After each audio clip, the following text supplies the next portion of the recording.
I haven't seen this thing in a long time.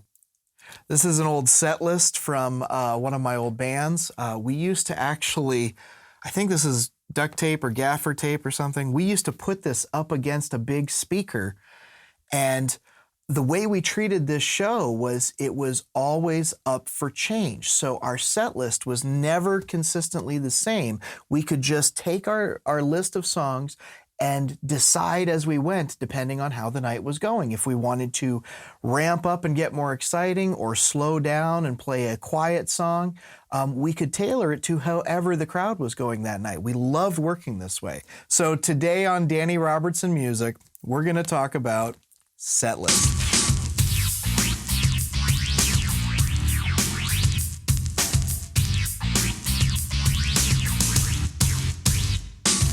Welcome back to Danny Robertson Music, where we try to help you become the best possible performer that you can be on whichever or whatever stage you choose.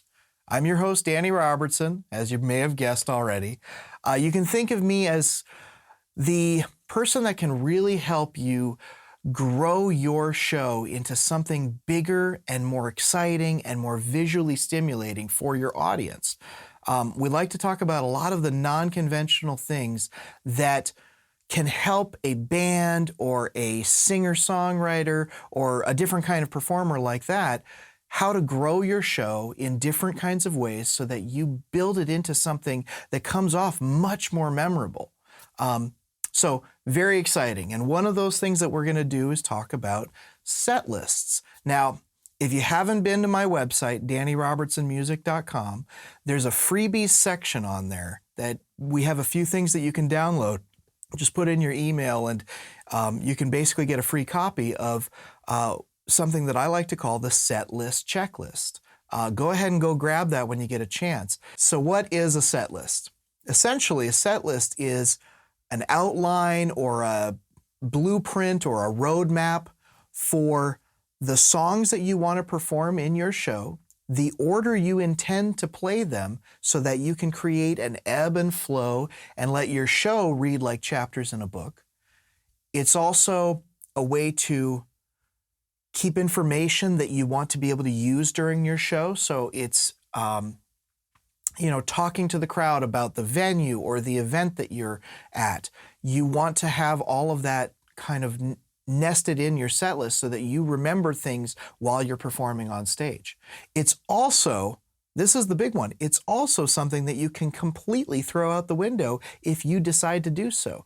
A set list is nothing more than a guide for how you want to perform a show before you actually perform it. So the great thing about a good set list is usually when you perform it, you can go, yeah, this doesn't feel right here. I'm going to move this here and go here and just kind of go with the flow, but it leaves you with everything you need to make that next step. So set lists are always handy to have on stage. In fact, you probably don't want to go on stage without one. It won't make or break your show, but it leaves you with a great guide for how you want to perform and where you want to make decisions and changes. So let's talk about some things that you can include in a set list. The obvious one is the song choices and possibly the order that you want to play them in. What you also can do is set those songs up into different sets. So if you're going to play for 45 minutes and then take a 15-minute break, or an hour and a 15-minute break or something like that. You set up set number 1, you set up set number 2, you set up set number 3. And the idea with that is you want to plan with the number of songs that you have, or medleys, or whatever you choose to do. You want to plan for that list of songs to last roughly that amount of time. Okay? So planning out your sets, that's one thing that you can do. That's the obvious one that most people would do anyway when they make a set list. Other things that you can do are things like show details. If you're playing to a wedding, you might want to know the bride's name or the groom's name or the contact information for the venue.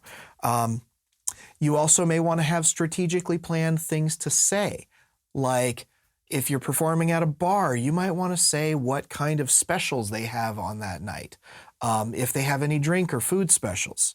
You also definitely want to have a few extra songs handy in case your set ends up being not long enough, or for example, there have been plenty of occasions where bands that I've been in have been asked to stay an extra hour and play a few more songs. And so a lot of the time, you don't want to repeat the same songs that you've already done for the night. You want to give them something new. So just kind of having that stuff handy. You want to put that as an extras category on your set list. Pre-planned calls to action is a great one. Something that you may want to do is plan for points where you get the crowd to get up and dance, or jump up and down, or put their hands up, or scream, or something like that. You may want to put that in your set list to kind of remind you to say those kinds of things. When you plan out your show, you want to plan out your high points and low points. So picking out your best songs and your quietest songs. So like, the ones that every single time you play it, the crowd will get on the dance floor. You want to plan for that at a strategic point so that you are energizing the crowd when they're starting to slow down. Or if you see that they're running out of steam, you may want to plan for a slow song at that point in your show. And another thing that a lot of people don't think to do is you put all the songs and their names, but you may also want to make sure that the key that you're playing in is next to each one of those songs. Because I know in my case, I don't remember unless I have that right in front of me, because I've played several songs that in one band it's played in this key, in another band it's played in this key. So you may want to have that on your set list.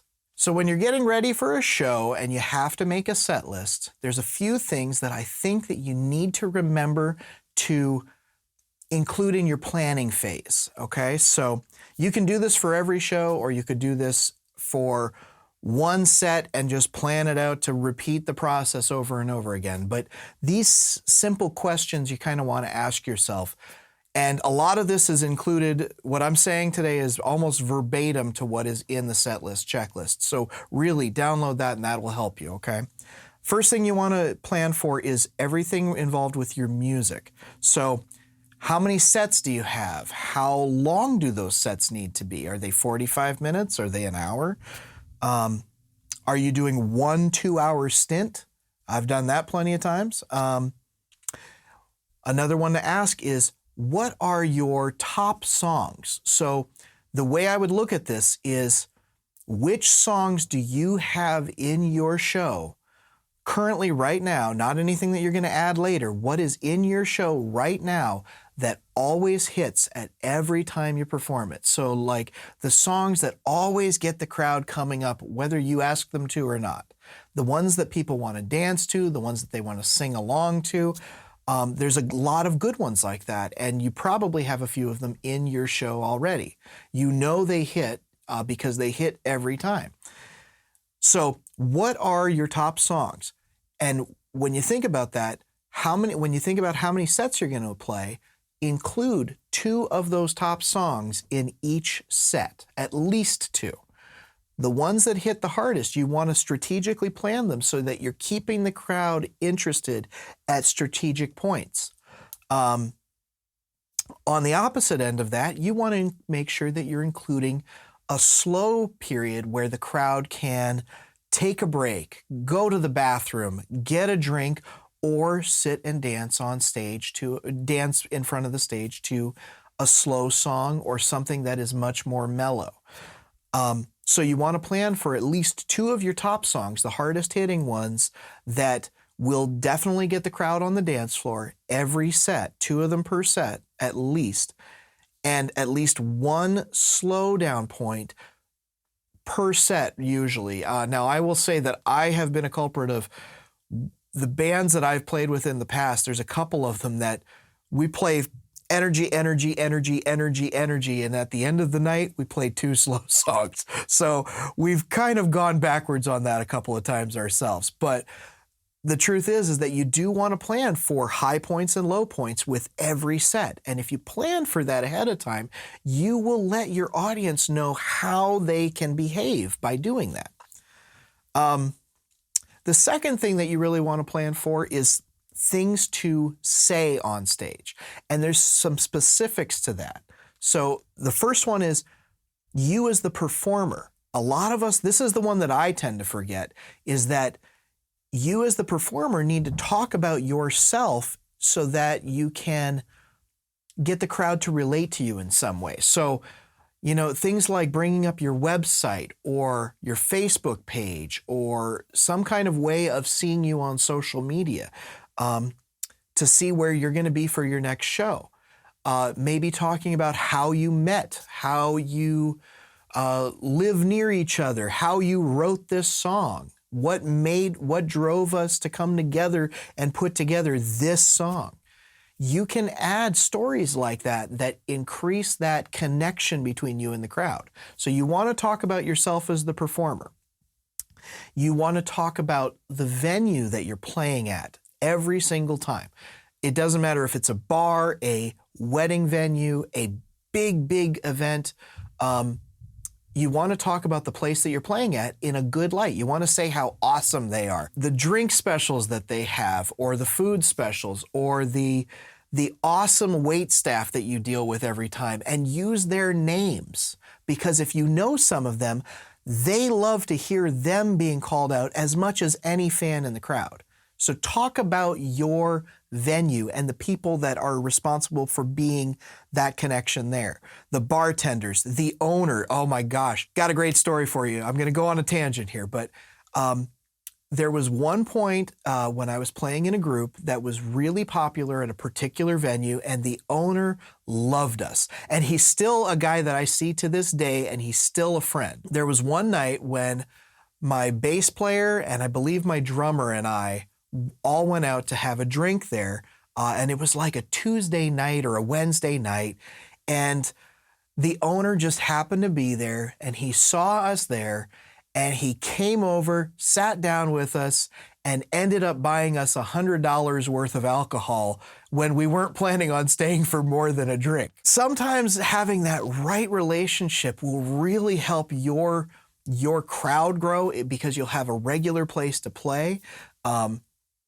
And yeah, it's just having a good relationship with your venue will really, really help your show overall. And bringing that up on stage with your set really does go way beyond what you'd expect it to.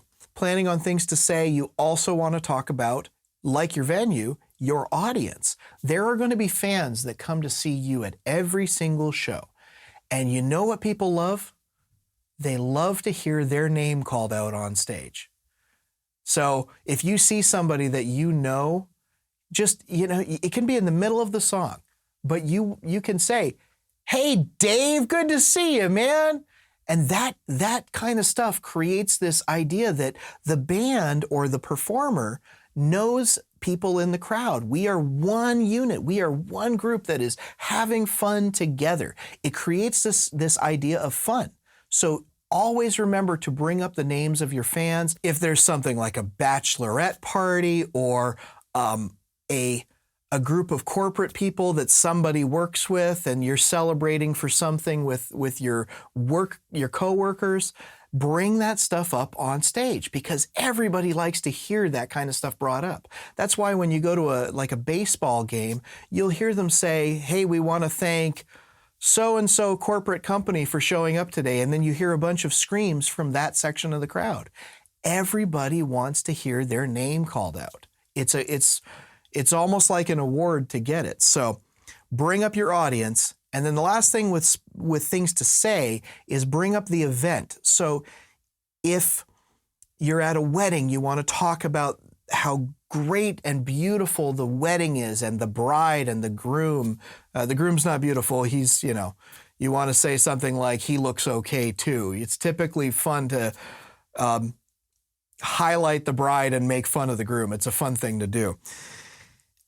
But you want to bring up, if it's a holiday party, if it's a Saturday, you want to talk about how exciting it is to be here for this event, whatever it is. And you can do that with just about any day of the week. Are you guys excited that we're all out on a Tuesday? I mean, that kind of thing doesn't take much, but it gets people energized. The third thing that I want to make sure that you always plan for is plan for things to ask. For better or for worse, there's always a point where some kind of silence is happening. Between songs, between sets, you can plan for using those as opportunities to ask the audience a question. Things like, who has seen us before? Show of hands, who's seen us before? Have you had a lot of fun at our old shows? Doing stuff like that early will help the rest of the crowd that has not seen you before all of a sudden know. It almost gives you some credibility because somebody has seen you before and they have had a good time at a previous experience with you. So it kind of invites the rest of everybody to become part of that next experience. Who's ready to jump or dance? That creates excitement. It gets people up on the dance floor. Do you want to hear us play some Justin Timberlake or Taylor Swift or Michael Jackson or Dream Theater? You can throw out things like that, and if you're playing in covers, you can throw out a cover song, and before you actually play it, you say, you guys want to hear this band or this artist? That's an easy one to throw in, and it creates a little bit of excitement each time. There's plenty that you can say, but you want to plan out for things that you can ask your audience. And even if you don't say them at every show, it's good to have a couple of ideas there that you kind of just mentally keep there. But putting it on your set list will help you do that. So those are the things that I would suggest including in your planning phase when you're making a set list. Plan for the music, plan for things to say, and plan for things to ask. If you want to dive in more, you can check out the freebies section on DannyRobertsonMusic.com, where we have things like the set list checklist, which will give you an idea of how to plan out your sets. We also have some premium content that you can purchase if you so desire. And until then, I wish you the best of luck on your next performance. I'm Danny Robertson for Danny Robertson Music. Take care.